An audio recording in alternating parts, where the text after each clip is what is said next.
সম্পূর্ণ Vietnam gate. এই যে দেখেন একটা পাল্লা স্লাইডিং হবে এবং ফোল্ডিং হবে।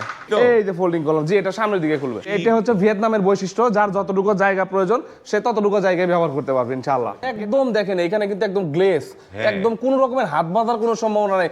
এনামেল কালার গুলো করলে পারে এখানে কিন্তু ধার ভাব থাকে, কিন্তু এখানে ধারের কোনো ভাবের সম্ভাবনা নাই।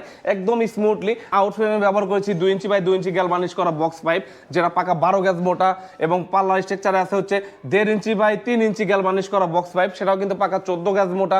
আর এই যে ডিজাইন প্লেটটা দেখতেছেন এটা হচ্ছে 6 মিলি প্লেট, 6 মিলি প্লেট দিয়ে কিন্তু আমরা কিন্তু এই পুরো গেটটা কিন্তু সাজিয়ে দিয়েছি ইনশাআল্লাহ। আর প্রত্যেকটা অনেক ভাইরা আমাদের প্রশ্ন করে ভাই এক একটা গেটের পাল্লার মধ্যে কয়টা করে কবজা ব্যবহার করেন। আমরা প্রত্যেকটা গেটের মধ্যে 4টে করে কবজা ব্যবহার করি।